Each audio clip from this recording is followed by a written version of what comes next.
1 in 5 cancer deaths is due to lung cancer. Nationally recognized work by OSF HealthCare is increasing the number of people getting screened earlier with a goal of improving lung cancer diagnoses and outcomes. This collaboration is wonderful. Because of that, we're catching more patients with early stage cancer. And we know that if you're cancer diagnosed early, there's higher chance of cure. There are lots of treatment options. And more importantly, for those patients in the rural area, they don't have to travel to big cities. They can just stay at home. That's Dr. Jun Zhang, Vice President, Oncology Research at the OSF Cancer Institute. And I'm Shelli Dankoff, your host for OSF HealthCare Accelerated. We appreciate you tuning in and remind you to be sure to subscribe, rate, and review wherever you get your podcast. According to the American Cancer Society, lung cancer is the second most common cancer in both men and women in the United States, excluding skin cancer. It is the leading cause of cancer deaths in the United States. Roughly 230,000 new cases of lung cancer will be diagnosed this year, with an estimated 125,000 people dying from the disease. On a positive note, the number of new lung cancer cases continues to decrease, partly because the people are either quitting smoking or aren't starting smoking at all, and we're also doing a better job of diagnosing and treating lung cancer diagnoses. We're here today to discuss some of the ways OSF HealthCare is leading the charge to continue to help those numbers decrease. Joining me are Dr. Jun Zhang, Vice President, Oncology Research at the OSF Cancer Institute, and Dr. Richard Ginnetti, OSF Medical Group Managing Medical Director at OSF St. Joseph Medical Center in Bloomington, Illinois. First of all, I'm going to start with you, Dr. Zhang. You recently presented at an international oncology conference about the work we are doing. Give us the overview of that and what exactly OSF HealthCare is doing for the screening and improving screening rates for lung cancer. Sure. So that international meeting is called ASCO meeting. ASCO stands for American Society of Clinical Oncology. In fact, this is the best and the biggest conference about oncology. And every year, let me give you some kind of statistics. I was told about 40,000 people attend the meeting. And for this year, close to 45,000 people attended this meeting. And then the whole year, we have about over 8,000 abstracts submitted. And the person who elected for oral presentation, especially for oral presentation, which is about 12 minutes, the chance is only about 3 to 4%. So we are lucky enough that our presentation was in fact selected, and I was given the full 12 minutes oral presentation. And the topic is how to enhance that lung cancer screening in OSF by using a centralized navigation model plus AI-assisted platform for that. And we're able to show that our low-dose CT scan rate compared to national level is about 20%. Ours is close to 43%. So almost more than the double the rate.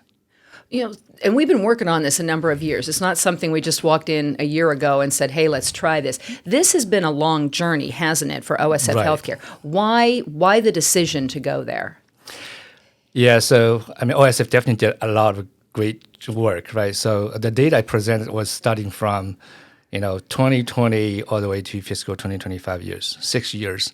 And I saw that there's continuous implementation of novel technologies, including AI, including, for example, centralized models, dashboard, everything. And at the same time, we see the result. Not only just we increase the screen rate, but we're able to see that what we call the stage migration. We're able to detect more early stage lung cancer. We are detecting less late stage lung cancer. And I think this is a great achievement. And I want the whole world to know the amazing thing we're doing at OSF. Dr. Ginnetti, I'm going to get you involved in this conversation. This is a multidisciplinary approach that takes place among teams, including our primary care physicians. That's a key part of this work, isn't it? Well, I think you got oncology colleagues that actually are painting the picture, but then the nuts and bolts, the one-on-one relationship with the mass population and the patients occurs in the primary care offices. And I think a lot of things have happened that have helped this.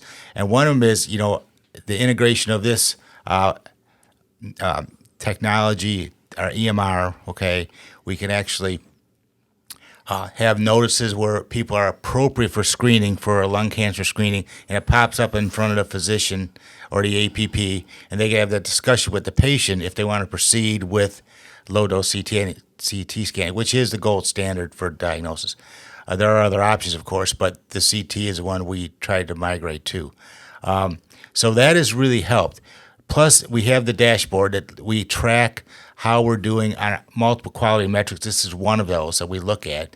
And then I think you do see definitely a positive reinforcement. We've seen the numbers go up. We've seen the staging improve, right? And I think that this is a disease that is difficult to manage, but easier to manage when it's caught in earlier stages, for sure. Yeah, absolutely. So walk me through the process of what happens. First of all, who is defined as high risk that should be screened? What is that conversation like, and who are we targeting to have those screening conversations? Tell me about that.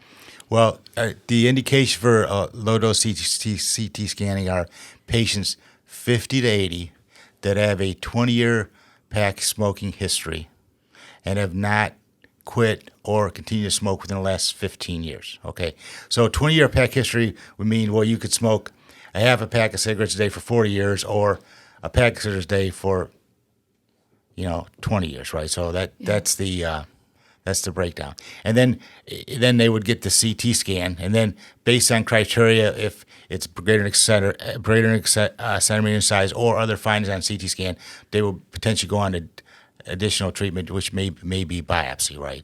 So that would be a referral to our pulmonology group, our oncology group. So that's and once they're on that registry, they get on the registry and we follow those patients next year. So we don't want those patients lost to follow up, right? So we want to try to keep them in the system, which you want to start an appropriate screening process, but also you want to make sure that patient not lost to follow up somewhere in the future. And so we follow that patient along to they're no longer appropriate for screening. Yeah, this also emphasizes the need to have that primary care physician. Don't just wing it. It's important to establish that relationship, especially if you have, continuing health issues. That way things get picked up and, they may not have screened for something this year, but maybe next year that would come up. From the oncology side of things, you must feel good that this word and this collaboration is getting out and you're seeing these positive, because like you said, double the screening rate. That's huge. Right. Definitely. It's a wonderful collaboration. If we think about, let's say just using conventional way to have people, especially like talking about OSF big system, covering both the urban area, rural area, right? If we want to send people over there to do those screening, without using those, the AI-assisted BPA best practice, alert or other AI system, we probably need another 10 FTE employee to do all the work, right? But now with this model, with this AI, and at the same time with the centralized navigator, we in fact, I would say, relieve lots of burden to our PCPs as well. Our PCPs is doing a wonderful job, but at the same time, we want their time to be used very efficiently, right? So that was the reason that we're thinking about using AI auto alert. Those patients who met criteria for screening will actually pop up window in the in Epic. Then our PCP can basically select, hey, this patient needs to be scheduled for screening, and then we also have what we call red loop, natural language processing. After the scan is done, then they will basically translate those things, reports, and then automatic schedule the next visit as well. Of course, oversight by our basically PCPC. So I would say that this collaboration is wonderful. Because of that, we're catching more patients with early stage cancer. And we know that if you're cancer diagnosed early, there's higher chance of cure. There are lots of treatment options. And more importantly, for those patients in the rural area, they don't have to travel to big cities. They can just stay at home. I was going to bring up the rural area because OSF, about half of our footprint is in a more rural area. And sometimes people in rural communities, on the plus side, they're more inclined to have that PCP. They like that their local physician that they're going to see. But then getting to those facilities where I'm going to get a CT scan and some of that stuff, it can get scary to people if you don't know what you're doing. So how important has the work and this work been in our rural communities? Yeah, I do think that this is a unique advantage of OSF. And honestly, after my talk, a few colleagues kind of approached me, and some of them actually from Johns Hopkins, and they say, hey, you're doing something that we can do, right? And I think this is because one of the slides actually, during my presentation, I showed a map about Illinois State. I show how the OSF hospital distribute along the Illinois State and maybe also part of Michigan State as well. Show them that we have 17 hospitals, although in this study we only included about 16 hospitals over there, but span over the rural areas too. And this gives us kind of unique opportunity. As we know that historically, if you look at the database, probably close to 90% rural area, they have zero clinical studies whatsoever over there. And our model, which we call hub and spoke, because hub, we have a centralized navigator over here with our centralized radiologist resources, but at the same time we help the rural area as a spoke, and we beautifully demonstrate that clinical studies can be conducted in those areas. And the next step probably will be clinical trials as well, so that they can have innovative treatments too. So I think, the meaning is not only just to say, hey, AI helped us to increase the screening rate, but also this is a beautiful model to convince people that, clinical studies, even clinical trials could be potentially possible in those rural areas. Are we working to replicate? You mentioned some colleagues from Johns Hopkins coming up to you. Again, this is a pretty big dog deal. So are others going, how can we do that in our local community? Right. So, I think one way is, I was thinking about having a grant application. Especially to relieve the health disparity. This is a big topic that NIH kind of very interested in that. As we know, that rural areas, because of lack of resource, because of the, maybe lack of the education, messaging as well, that care is suboptimal. So how to relieve that is become a big topic. And I think one thing, as I mentioned, that we can probably apply, federal grant to see whether or not we can get, research funding for this. But at the same time is that how to utilize our existing resources within OSF. We have our PCPs that so interested and have the passion, for early screening to help our patients. We have the on-call team over here. We have the computer scientists in the jump simulation center that we can probably work together.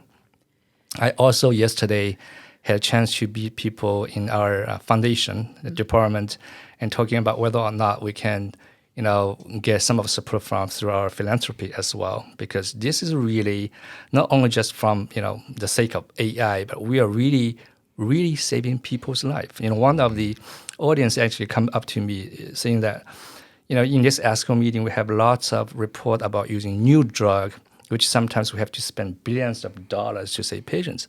But what you guys are using is basically kind of optimize the implementation of what existing resources over there. By detecting more early stage cancer, you guys are really saving people's life. So I think this is a big message, and I hope that get the support from different resources. From the PCP side, how has that evolution been, Dr. Ginnetti? Because again, sometimes change is a thing, and then you're putting different things in the EMR. How have you seen that journey with primary care physicians and throughout the medical group implementing this? I have to imagine when they see the positive outcomes, has to be a little eye-opening for them. Well, I think that, and you look at medicine, what has really improved? Oncology services have remarkably improved over the last couple of decades, what we're able to do for patients. The EMR, what's that able to do? What is imaging and the improvement in imaging, what's that been able to do? You talk about the rural community. Well, I think one of the advantages with OSF is we have rural sites, but then they can actually have access to tertiary medical care center relatively seamlessly because of the coordination, which before may not have been as easy for that. And that coordinated effort where we're looking at the same medical record in the rural community as we are at St. Francis or at St. Joe's, wherever they're at. I think that's, and the same imaging, that's a huge advantage for the patient. It coordinates care. Potentially, you see less duplication of services because we're looking at the same imaging, same data. And I think that has a huge impact. Yeah, it makes it more economical and efficient too, doesn't it? Right. I'm going to ask both of you. Were you surprised by these results? I'll start with you, Dr. Ginnetti. Again, when you start, this started half a dozen years ago, and it's like, okay, this sounds great on paper. And then you look at the dashboard and go, oh, wait. Yeah, I was telling Shelli that she asked me to do this, so I thought, I better look a few things up. So I looked at the dashboard this morning. I was I think we're at 47% now, the dashboard this morning. It's just the amount of potential impact we've had and what downstream effect. You can do a test, but okay, that's the test result. But that test result is related to we are saving lives with getting this data out there. Okay, getting people into the services sooner and potentially making a difference, because the difference between 5-year survivability in stage 1 versus stage 4 lung cancer, it's huge. So the sooner we can find people, before we just kind of backed into some of these stage 1s basically looking for something else, we find some on a CT scan or something. But now we're actually just looking at high-risk folks, getting the test done, appropriate test done early, and potentially finding somebody at a much more treatable stage. So was I surprised?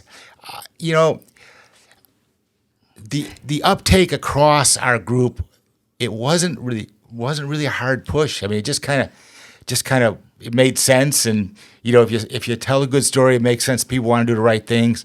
The system tend to work. We weren't losing people to follow up, which initially was our concern. To get people the first test done. Well, how are we going to make it the second test done? And that seemed to work out okay. But to actually have probably the population accepted as well as it has been taken probably surprised me a little bit, to be honest with you. Yeah. Okay. How about you, Dr. Zhang? Yeah, to be honest, I was very much surprised and at the same time very much excited as well. So as you know that I come over here like last October, right? Mm-hmm. So that work has already started way before I joined this OSF hospital. And the first time was Ryan Luginbull, and he and Dr. McGee as well, James McGee, and they kind of sent over me the data. And I said, well, show me the series of years, not just this year, but starting from as early as possible. And then they'll send me all those data. And I will look at this and I say, well, this is really amazing. Is this really true?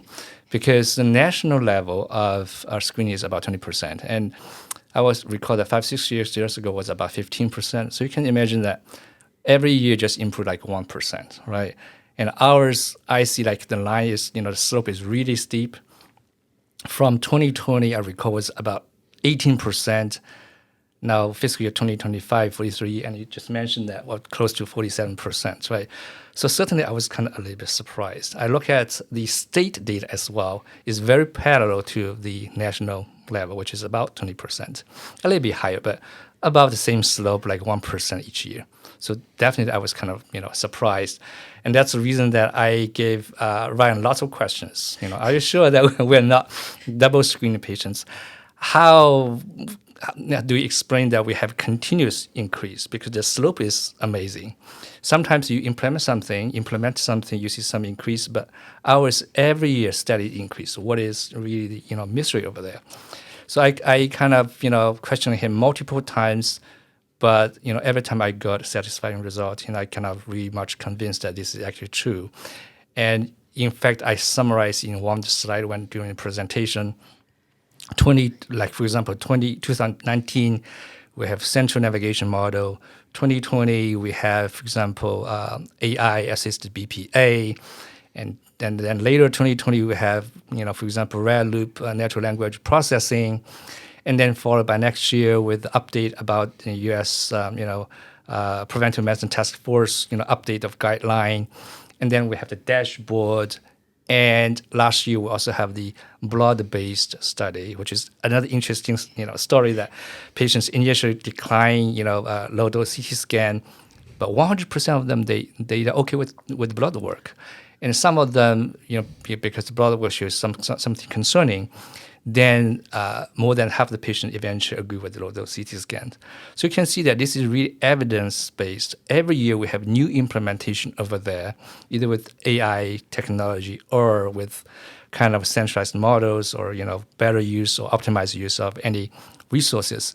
And that's why finally I was convinced. But yes, honestly, I was very surprised, but at the same time very excited as well. So I told them that if it's true, I tell you today we are actually leading, not only just country, internationally about low-dose CT scan for lung cancer.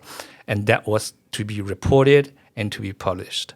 So that was the reason that I put everything together, submit to ASCO, which is biggest, as I told you before, and it was selected for the full-length oral presentation. And they had to be, your colleagues had to be excited to hear that while you were presenting. Exactly. So I said, well, OSF, everybody has to be really proud of this success. Yeah. So before we wrap up, what does the future hold for this work? Where the two of you see this going next? Yeah, I can start. I would say for now we see the success for those patients with high risk, meaning that significant history of smoking. But current guidelines focusing on those patients like either are current smokers or quit in the past 15 years. I know that there's guideline from American Cancer Society. In fact, they remove this limit. And people estimate by removing this limit, we're able to screen another 5 million more people for that. During this ASCO, there's another study from, I think, University of Washington, St. Louis. They look at the VA hospital patients. And I think that by removing that, they are able to increase much higher the odds of early lung cancer detection. So I think, next step is whether or not we can adopt basically American Cancer Society's, guideline, and hopefully that our insurance can pay for that, and so that way we can expand the screening. But even more importantly for those patients never smoked or have minimal smoking history. And we are seeing more and more patients in my clinic. And quite often that those patients never smoked, having those respiratory symptoms, cough, shortness of breath. People probably don't think they have cancer, right? Lung cancer, because they never smoked. And that's the sad part. Almost always then those patients show up in my clinic, they're diagnosed with stage 4 lung cancer, already widely metastatic. So how to capture those patients for screening, I think will be the next biggest task for that. Dr. Ginnetti? Yeah, I think that, this is very exciting work. It's reap rewards. And it actually sets the stage. What else can we do even outside of lung cancer? For, we've got blood tests to detect cancer. From the primary care side, the workflow to work up that positive test is not really worked out yet, right? So you get this test result, and how do we attack that result in the most effective manner? Because resources, unfortunately, aren't unlimited, right? And there's radiation associated with CT scans, all this stuff. There's some risk involved in everything we do. So how do we then take this next level work? This is a win, okay, a great win. Okay, what's our next great win? I think as a healthcare system overall, right? How do we work through this? I think some of the oncology stuff is very exciting. I think it's going to continue to grow. And how do we then take that to the front lines in a way that would be sustainable and affordable for the country to do? Because, like I said, it's not inexpensive to do. But if we can get these patients diagnosed at earlier stage, the treatment options are much better for folks, and outcomes are much better. Well, with that, I'm going to wrap it up. Dr. Richard Ginnetti, Dr. Jun Zhang, thank you for this exciting conversation. It is great work that's going on at the OSF Cancer Institute and throughout the OSF Medical Group as a whole. So we'll look forward to maybe a year from now having you back, and we'll see what that next great thing was that we accomplished. So thank you for being with us. Thank you. Thank you, man. And thank you for being with us as well. And remember, you can catch every episode of OSF Healthcare Accelerated at osfhealthcare.org/accelerated.